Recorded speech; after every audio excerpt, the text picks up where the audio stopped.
Hello my dear students, welcome back to our channel. तो ये video है standard maths वाले बच्चों के लिए। उनको काफी ज्यादा छुट्टियां मिल रही है मैथ्स की प्रिपरेशन के लिए, अप्रॉक्स 7 to 8 डेज, जिसमें अगर आप सही तरीके से प्रैक्टिस करेंगे तो 100% फुल मार्क्स आप स्कोर कर सकते हैं। सबसे पहले आपको इंपॉर्टेंस देना है गाला को। गाला पूरा खत्म हो जाए उसके बाद प्रीवियस ईयर पेपर्स आपको सॉल्व करने हैं। उसके बाद अपनी जो एनसीईआरटी बुक है उससे इंपॉर्टेंट क्वेश्चंस आपको पूरे सॉल्व करने हैं, और वो जो इंपॉर्टेंट क्वेश्चन है एनसीईआरटी के वो मैंने आपको यहाँ पे देके रखे हैं, वो भी सेक्शन वाइज। एनसीईआरटी के सारे क्वेश्चंस विद एग्जांपल्स, अगर ये सब कर लेते हो तो पूरा पूरा कवर हो जाएगा, फुल मार्क्स आप आसानी से स्कोर कर सकते हैं। फिलहाल इस वीडियो में हम डिस्कस करेंगे स्टैंडर्ड मैथ्स के जो भी इंपॉर्टेंट क्वेश्चन है वो भी सेक्शन वाइज। अब सेक्शन में जो चैप्टर्स आते हैं उसी चैप्टर्स के आईएमपी क्वेश्चंस मैंने यहाँ पे देके रखे हैं। कोई थ्योरम इंपॉर्टेंट है, एग्जाम्पल है, वो सब हम यहाँ पर डिस्कस करेंगे। ओके, तो चलिए स्टार्ट करते हैं। Standard maths most important question section wise. तो सबसे पहले आता है सेक्शन बी। क्यों? क्योंकि सेक्शन ए के लिए हम लेकर आएंगे मैराथन, जिसमें आपका वो कवर हो जाएगा। ठीक है, तो सेक्शन बी से मैंने यहाँ पर लिया है। सेक्शन बी में चैप्टर 1, 3, 4, 5, 8, 10, 12, 13, 14 ये चैप्टर्स पूछे जाते हैं। तो चैप्टर 1 में है रियल नंबर्स, उसमें आप करेंगे सम, एक्सरसाइज 1.1 का 2 का 1 और 3, और फिर 4, 5, 6। फिर एग्जाम्पल से आप करेंगे 2, 3, 4, 6, 7। बहुत ही इजी चैप्टर है ये, एकदम स्कोरिंग मार्क्स तुरंत इसमें आपको मार्क्स मिल जाएंगे। जो प्रूफ दैट होता है कि इसको इरेशनल प्रूफ करो, ये वाले सम्स आते हैं। फिर एलसीएम एचसीएफ वाले, बहुत ही सिंपल है। Then chapter 3 linear equation in 2 variable, जिसमें आप सम्स में करेंगे 3.2 एक्सरसाइज का क्वेश्चन नंबर 1 का 2, 4, 5, 6, 3.3 का क्वेश्चन नंबर 1 का 3 और 4, और क्वेश्चन नंबर 2 का 1, 2, 3, और एग्जांपल्स में आप करेंगे 6 और 10। ओके, क्लियर है? फिर चैप्टर 4 है हमारा क्वाड्रेटिक इक्वेशन, जिसमें एक्सरसाइज 4.2 में क्वेश्चन नंबर 1 से 3, 4, 5, एक्सरसाइज 4.3 क्वेश्चन नंबर 1 का 1, 2, क्वेश्चन नंबर 2 का 1, 2, और क्वेश्चन नंबर 3 और 4, और एग्जांपल्स में आप कर लेना 8 और 9। ठीक है, ये सारा हो गया हमारा क्वाड्रेटिक इक्वेशन का। फिर चैप्टर 5, अच्छा एक और बात, मैंने आपको गाला रेफर करने के लिए इसलिए कहा है क्योंकि कुछ चैप्टर्स ऐसे हैं कि एनसीईआरटी में जितने क्वेश्चंस है ना वो इनफ नहीं है, अलग क्वेश्चंस भी उसमें से आते हैं जो कि आपको गाला से मिल जाएंगे। तो मैंने यहाँ पे लिखा भी है जहां पे आपको कौन सा क्वेश्चन नंबर रेफर करना है। ओके, आगे चैप्टर में हम देखेंगे।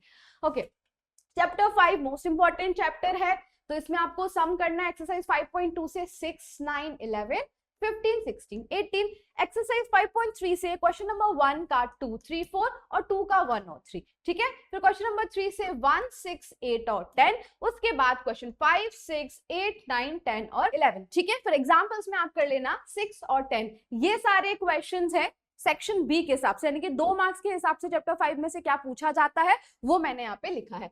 चलो फिर आगे बढ़ेंगे। चैप्टर 8 है इंट्रोडक्शन टू ट्रिग्नोमेट्री, जिसमें सम्स एक्सरसाइज 8.1 से 7, 8, 9, 10, 8.2 से क्वेश्चन नंबर 1 का 2, 3, 4, 5 और क्वेश्चन नंबर 3, 8.3 से क्वेश्चन नंबर 4 का आपको पूरा पूरा करना है 1 से लेकर 10 तक। ठीक है, क्योंकि इंट्रोडक्शन टू ट्रिग्नोमेट्री है, अगर आप इसको स्किप करना चाहते हैं, जैसे मैंने स्ट्रैटेजी वाले वीडियो में बताया था, तो आप कर सकते हैं। उस तरीके की स्ट्रैटेजी भी आप फॉलो करेंगे तो भी आपका पूरा पूरा कवर तो हो ही जाने वाला है। आपकी मर्जी, आपको कौन सा चैप्टर नहीं करना है वो आप पर डिपेंड करता है। बाकी क्या क्या ऑप्शन में हम निकाल सकते हैं वो सब मैंने आपको पहले ही बता दिया है।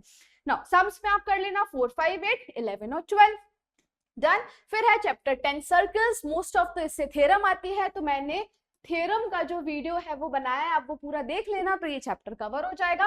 फिर सम्स की बात करें तो एक्सरसाइज 10.2 से 6 और 7 थ्योरम्स, यानी कि 2-3 थ्योरम है, उसके बाद जितनी भी प्रूफ दैट के क्वेश्चंस आते हैं ना वो सब उसमें है, तो आप वो वीडियो देख लेना, उसकी लिंक मैं डिस्क्रिप्शन में भी डाल दूंगी। ओके, देन एग्जाम्पल्स में आप कर लेंगे एग्जाम्पल नंबर 3। ओके, नाउ फिर आता है चैप्टर 12 सरफेस एरिया वॉल्यूम, पूरा फॉर्मूला बेस्ड चैप्टर है, बढ़िया चैप्टर है। सम्स में आप करेंगे 12.1 का 1, 3, 4, 5, 6, 7, 8 और 12.2 का क्वेश्चन नंबर 1। फिर एग्जांपल्स में आप कर लेंगे 1, 2, 4, 6 और 7। देन स्टैटिस्टिक्स में जो क्वेश्चंस आते हैं सेक्शन बी में, वैसे क्वेश्चंस यानी कि शॉर्ट सम्स आपकी टेक्स्ट बुक में देके नहीं रखे हैं, इसलिए refer question number 34 and 35 from gala papers. तो आप ये सारे के सारे गाला पेपर्स के 34 और 35 नंबर के सम्स कर लेंगे तो इधर पर सेक्शन बी से चैप्टर 13 कवर हो जाएगा। ठीक है, फिर एम्पेरिकल जो फॉर्मूला है z is equals to 3m minus 2 mean, इससे रिलेटेड कुछ क्वेश्चंस आ जाते हैं। Done, okay. Now last chapter probability, बहुत ही इजी है, स्कोरिंग चैप्टर है एकदम। तो एक्सरसाइज 14.1 से 6, 8, 9, 13, 14 और एग्जाम्पल में करना है 6, 7, 8 देन 12 और 13। क्लियर? तो इतना हुआ हमारा सेक्शन बी का। अब हम देखेंगे सेक्शन सी में कौन से चैप्टर्स आते हैं। तो 2, 5, 7, 10, 11 और 14। तो स्टार्ट करेंगे हम चैप्टर 2 से जिसका नाम है पॉलिनोमियल्स। उसमें आपको करना है एक्सरसाइज 2.2 से क्वेश्चन नंबर 1 का 1, 4, 5 और 6 और 2 का 2 और 3। अब देखो पॉलिनोमियल्स में भी एनसीईआरटी में इनफ क्वेश्चंस नहीं है, इसलिए आपको गाला पेपर का क्वेश्चन नंबर 38 और 39 रिफर करना रहेगा। ठीक है, क्वेश्चन नंबर 38, 39 में जितने टाइप्स के क्वेश्चंस आते हैं गाला में है वो आप कर लेना। ठीक है, तो वो पूरा कवर हो जाएगा। फिर एग्जांपल्स में आपको करना है 3 और 4। फिर आ जाते हैं अगेन चैप्टर 5, बी में भी आया सी में भी आया, लेकिन ये होगा 3 मार्क्स का। तो इसमें क्या पूछा जा सकता है, एक्सरसाइज 5.2 में 6, 8, 12, 15, 16, 20 और एक्सरसाइज 5.3 में 5, 8, 10, 11, 15, 16, 17, 18, 19, 20। ये वाली जो एक्सरसाइज है वो एसएन वाले फॉर्मूला पर बेस्ड है। ठीक है, और इसके 2 क्वेश्चंस आते हैं, 3 मार्क्स का है, तो आपको इतनी तो प्रैक्टिस करनी ही पड़ेगी। देन एग्जांपल्स में देखेंगे तो 4, 6, 8, 10, 15 और 16। क्लियर? ओके। देन चैप्टर 7 है कोऑर्डिनेट ज्योमेट्री। अगेन 2-3 फॉर्मूला होते हैं इसमें, बस उसी पर पूरा चैप्टर है। इससे 7.1 में करना है 3, 5, 7, 8 और 9। फिर 7.2 से आप कर लेना 2 से लेकर 10 तक, यानी कि क्वेश्चन नंबर 2 से लेकर क्वेश्चन नंबर 10 तक आपको पूरा करना पड़ेगा, क्योंकि हर एक क्वेश्चन में कुछ ना कुछ अलग है। कहीं पर x कोऑर्डिनेट मिसिंग है, कहीं y कोऑर्डिनेट मिसिंग है, कहीं पर आपको रेशियो ढूंढना है। तो सारे टाइप के क्वेश्चन जो है ना वो इसमें कवर हो रहे हैं, इसलिए आपको ये पूरा करना पड़ेगा। और एग्जाम्पल की बात करें तो सिर्फ 9। चैप्टर 10 सर्कल्स, ये होगा 3 मार्क्स में। Okay, sums I think theorem या प्रूफ दैट यहां पूछा जाता है। सो सम्स में 10.2 से 6, 7, 8, 9, 11, 12, 13। ठीक है, ये जो है ना इसमें से जो काफी क्वेश्चंस है वो सब आपको प्रूफ दैट वाले मिलेंगे, जो कि थ्योरम वाले वीडियो में मैंने कवर किए हैं। फिर एग्जांपल में 2, 3 कर लेना और थ्योरम में 10.2 कर लेना। ओके, तो सेक्शन सी में यानी कि 3 मार्क्स में आपको प्रूफ दैट के क्वेश्चन सर्कल से पूछे जा सकते हैं। ओके, चलो फिर चैप्टर 11 है एरिया रिलेटेड टू सर्कल, जिसमें सम्स करना है 11.1 से 8, 9, 10, 11, 12 और 13। Minor sector, major sector, minor segment, major segment, ये सारे क्वेश्चंस होते हैं। फॉर्मूला अच्छे से करना है तो ये हो जाएगा। चैप्टर 14 है प्रोबेबिलिटी, लास्ट चैप्टर। ये सेक्शन सी में भी आता है, यानी कि 3 मार्क्स का चैप्टर होगा ये। 3 मार्क्स से सम्स आएंगे इस चैप्टर से। तो 14.1 से आप करेंगे 12, 14, 15 और 18 और एग्जाम्पल में आप कर लेना 7, 12 और 13। एकदम स्कोरिंग है ये तो। ओके, तो ये हो गया हमारा सेक्शन सी कंप्लीट। अब हम देख लेते हैं हमारा लास्ट सेक्शन, सेक्शन डी। 3, 6, 9, 12 और 13, बस 5 चैप्टर से सेक्शन डी में पूछा जाता है, जिसमें से एक तो थ्योरम होती है, वो तो आपको पता ही है। बाकी देखते हैं क्या है। तो चैप्टर 3 से इसमें क्वेश्चन आते हैं, यानी कि 4 मार्क का एक क्वेश्चन रहेगा, लीनियर इक्वेशन इन 2 वेरिएबल्स। तो सम्स में आप कर लेंगे एक्सरसाइज 3.2 से 3, 4 और 5, यानी कि कुछ वर्ड प्रॉब्लम जैसे क्वेश्चन आते हैं, स्टेटमेंट देके रखा होगा, आपको उसकी इक्वेशन बनानी है फिर सॉल्व करना है। फिर एक्सरसाइज 3.3 से क्वेश्चन नंबर 2 का 1, 3, 4 और 5 और एग्जाम्पल्स में कर लेना 6, 8 और 10। चैप्टर 6 ट्राइंगल्स, सम्स में आप करेंगे एक्सरसाइज 6.2 से 6, 9, 10।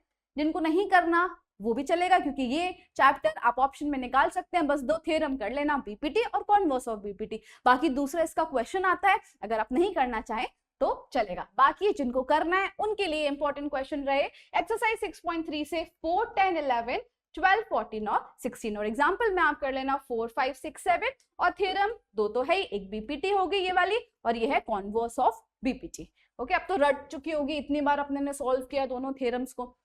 नाउ चैप्टर 9 है सम एप्लीकेशन ऑफ ट्रिग्नोमेट्री। तो सम्स में आपको कर लेना एक्सरसाइज 9.1 का 2, 3, 5, 8, 9, 10, 11, 13, 14 और 15। देखो एक ही एक्सरसाइज है, काफी सारे क्वेश्चंस है, उसमें से ज्यादातर रिपीट होने वाले क्वेश्चंस और जिनकी प्रोबेबिलिटी ज्यादा है पूछने की, वो सब मैंने यहाँ पर रखे हुए हैं। तो इतने आपको इससे सॉल्व कर लेने हैं और एग्जाम्पल्स में 4, 5, 6 और 7। Now chapter 12 surface area volume, यहाँ से भी देखो 4 मार्क्स का क्वेश्चन आता है। तो इसमें 12.1 में 6, 7, 8 और 9, 12.2 में ये 2 है, 12.2 में क्वेश्चन नंबर 2 से लेकर 8 तक। ओके, क्वेश्चन नंबर 2 से लेकर क्वेश्चन नंबर 8 तक सारे सम सॉल्व कर देने, क्योंकि अलग अलग टाइप के वर्ड प्रॉब्लम्स है ना, जो काफी बार रिपीट भी हो चुके हैं। तो 2 से लेकर 8 तक ये सारे इंपॉर्टेंट बनेंगे ही। और एग्जाम्पल्स तो बहुत ही इंपॉर्टेंट है। सरफेस एरिया वॉल्यूम हमेशा टेक्स्ट बुक के कोई सेम क्वेश्चन ही पूछा जाता है, तो इतना करना और एग्जाम्पल्स में कर लेना 2, 3, 5, 6 और 7। ओके, ये सारे क्वेश्चंस आपको 4 मार्क्स के हिसाब से यहाँ पर दिए हुए हैं। फिर हम बात कर लेंगे लास्ट चैप्टर, सेक्शन डी में आपका 14 चैप्टर नहीं आता, 13 चैप्टर ही आता है। और 13 चैप्टर में जितने भी टाइप के क्वेश्चंस है वो सब यहाँ पर कवर हो गए। इसमें शॉर्ट सम्स तो पूछता नहीं है, तो मीन, मीडियन, मोड और इनका अगर कुछ मिसिंग होगा तो इंक्लूसिव से एक्सक्लूसिव सीरीज करनी होगी, तो ये सारे क्वेश्चंस आते हैं। तो सम्स में आप करना एक्सरसाइज 13.1 से 5 और 8, 13.2 से 1 और 6, 13.3 से 3, 4, 7 और एग्जाम्पल 2, 7 और 8। ठीक है, अच्छा अब ये जब प्रैक्टिस कर लेंगे तो एज इट इज सम्स देखने नहीं मिलेंगे, नंबर तो चेंज होगा ना, लेकिन जो फॉर्मूला है, जो तरीका है उसको सॉल्व करने का, मिसिंग को कैसे करते हैं, सिंगल मिसिंग हो, डबल मिसिंग हो, वो सब कैसे करना है, वो इसमें कवर हो गया। ओके, तो यहाँ पर सारे आईएमपी क्वेश्चंस जो है वो खत्म होते हैं। मैंने आपको सारे सेक्शन के इंपॉर्टेंट क्वेश्चंस बता दिए। आप इसकी प्रैक्टिस करना, गाला की प्रैक्टिस करना, प्रीवियस ईयर पेपर की प्रैक्टिस करना और एकदम कॉन्फिडेंट के साथ अब जब एग्जाम देने जाएंगे आप तो डेफिनेटली फुल स्कोर कर सकते हैं। So wishing you all the best for your exams. Thank you.